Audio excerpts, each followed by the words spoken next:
नमस्कार, मैं डॉक्टर प्रमोद नागर। आज इस वीडियो में आपसे बात करने वाला हूँ ब्लैक फंगस, जिसे हम लोग मेडिकल साइंस में म्यूकरमाइकोसिस कहते हैं, उसके बारे में। सब लोगों के मन में इस फंगस को लेकर के बहुत डर बैठा हुआ है। कई लोगों के मुझे फ़ोन आए, वो ये कह रहे हैं कि कहीं हमें घर में रहते रहते तो नहीं हो जाएगा। हमने ऐसे इंसिडेंसेस के बारे में सुना है जहाँ लोगों को घर पे भी ये फंगस हो गई है। हमें शुगर की प्रॉब्लम है, हमें ब्लैक फंगस तो नहीं हो जाएगा, किसको होगा घर में, हम इसके लिए क्या सावधानी रखें। हमने सुना है कि इसके लिए कोई इलाज नहीं है, लोग इससे मर रहे हैं।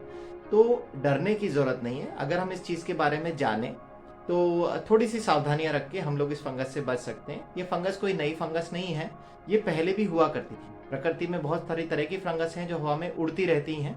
जब आप साफ सफाई का ध्यान नहीं रखते, जैसे आपने ब्रेड देखी होगी, अगर वो 2-3 दिन बाहर छूट जाती है तो उस पर भी फंगस लग जाती है। आपके फ्रिज के कॉर्नर्स पे आपने फंगस देखी होगी, कई बार ऐसी जगह जहाँ बहुत नमी रहती है वहाँ आपने फंगस देखी होगी। म्यूकरमाइकोसिस भी एक तरह की ऐसी फंगस है जो कहीं पर भी अगर आपने हाइजीन मेंटेन नहीं करा या आपकी बॉडी डाउन है तो उसकी वजह से हो सकता है। हाइजीन नहीं मेंटेन करने का मतलब है कि आपने आपके जो जैसे मास्क हो गया जिसको आप रेगुलर यूज करते हैं, अगर ये क्लीन नहीं है, आप इस गंदे मास्क को यूज करे जा रहे हैं हफ्ते भर से, आपने इसे धोया नहीं है, अगर ये डिस्पोजेबल है तो इसे आप डेली चेंज नहीं कर रहे, तो एक प्रोबेबिलिटी होती है कि उस गंदे मास्क की वजह से आपको किसी तरह का कोई फंगल इन्फेक्शन कैरी ऑन हो जाए आपके शरीर में। दूसरा, जैसे आपके कपड़े हैं, बेड शीट्स हैं, है ना, कोई इन्फेक्टेड पेशेंट है, उन चीज़ों को अगर हम लोग क्लीन नहीं कर रहे तो वहाँ से भी हमारी बॉडी में इन्फेक्शन आ सकता है। अब ये फंगस किन लोगों में होने की प्रोबेबिलिटी ज़्यादा है? जो भी इम्यूनो कॉम्प्रोमाइज पेशेंट है। इम्यूनो कॉम्प्रोमाइज पेशेंट मतलब जिनकी इम्यूनिटी कम है। कौन होते हैं ये मरीज? जो किसी लंबी बीमारी से पहले से ही लड़ रहे हैं, जैसे किडनी के मरीज हो गए जिनको बार बार डायलिसिस की जरूरत पड़ती है, शुगर के मरीज हो गए जिनकी शुगर काफ़ी ज़्यादा चलती रहती हैं, इसके अलावा आपका वजन बहुत ज़्यादा है, आप बार बार बीमार रहते हैं, HIV के पेशेंट्स या किसी भी और लंबी बीमारी से लड़ रहे पेशेंट जैसे TB के मरीज, इन सब की इम्यूनिटी कमज़ोर होती है। ऐसी कंडीशन में आपकी बॉडी में फंगस इन्फेक्शन लगने के चांसेस बहुत ज़्यादा होते हैं। दूसरा, ये कहाँ से आ रही है? एक मरीज जो इन्फेक्टेड है ये वहीं से ट्रांसफर होके आप में आएगी, है ना। वो मरीज कहाँ मिल सकते हैं आपको? अस्पताल में। मैंने अक्सर देखा है कि कुछ मरीज जिनको अस्पताल की ज़रूरत नहीं होती, जो घर पे ट्रीटमेंट लेकर के ठीक हो सकते हैं, बहुत जल्दीबाजी और हड़बड़ी में रहते हैं और तुरंत अस्पताल में जाकर के भर्ती हो जाते हैं। अस्पताल में बहुत सारी चीज़ें हैं जिनका लिमिटेशन है।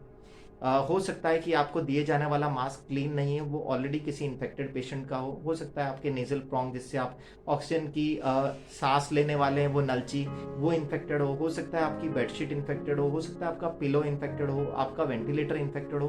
किसी चीज़ की हमें जानकारी नहीं है। हॉस्पिटल में हर चीज़ की क्लीनलीनेस रखने की कोशिश करी जाती है, हर चीज़ को क्लीन किया जाता है, बहुत सारी टेक्निक्स होती है जिससे उसमें फंगस, वायरस, बैक्टीरिया को मारा जाता है और क्लीन किया जाता है। फिर भी एक प्रोबेबिलिटी होती है कि वहाँ से भी ये कैरी ऑन हो जाए। तो मैं आप सबसे रिक्वेस्ट करूंगा कि जितना हमारे हाथ में हम उतना अवॉइड करने की कोशिश करें। एक, हमारा मास्क क्लीन रखें। दूसरा, अगर हमें कोई क्रॉनिक डिजीज है जैसे TB, शुगर, ज़्यादा वजन होना, हम लोग हार्ट के पेशेंट हैं, किसी भी तरह की हमें कोई बीमारी है जिसके लिए हम लोग पहले से ट्रीटमेंट ले रहे हैं, तो उसको लेकर के हम लोग थोड़ा सा एग्रेसिव रहें, टाइम पे अपना चेकअप कराएं, मेडिसिन रेगुलर लेते रहें, अपनी डाइट पे फोकस करें, क्योंकि बेसिकली आपकी इम्यूनिटी आपके डाइट पे डिपेंड करती है। जितना आप बॉडी का न्यूट्रिशन लेवल अच्छा रखेंगे उतना आपकी प्रोबेबिलिटी हाई रहेगी कि आप किसी भी सेकेंडरी इन्फेक्शन से या किसी भी फंगस से लड़ सकें। एक बार होने के बाद ट्रीटमेंट कराना बेवकूफ़ी है। इससे बेटर है कि आप अपने शरीर को अपन मजबूत रखें और प्राइमरी प्रिवेंशन मेजर लें। जल्दीबाजी नहीं करें। अगर आपका ऑक्सीजन सैचुरेशन लेवल 90 के ऊपर है, आपको सांस की ज़्यादा तकलीफ नहीं है,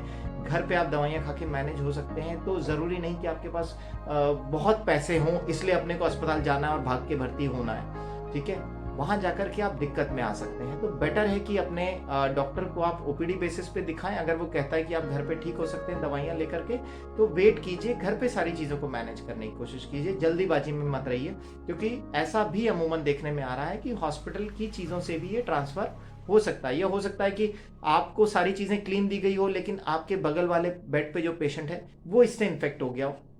और एयर कम्युनिकेशन तो सभी जगह, चाहे कितनी भी स्टेरिलिटी मेंटेन करने की कोशिश करी जाए, हो सकता है वहां से ट्रांसफर होकर आप में आ जाए। तो जहां जहां हम बच सकते हैं हम इससे बचें। हमें डरने की जरूरत नहीं है, इसके लिए ट्रीटमेंट पॉसिबल है ना। जहां पर भी ये फंगस लगती है उस जगह क्लीनिंग करना, एम्फोटेरिसिन B नाम का एक इंजेक्शन आता है, उसको लगाने से ये फंगस क्योर अप हो सकती है। हाँ, बहुत डेडली और इन्वेजिव फंगस है, इससे जितना हम बच सके उतना बचना अपने लिए बेहतर है। Thank you.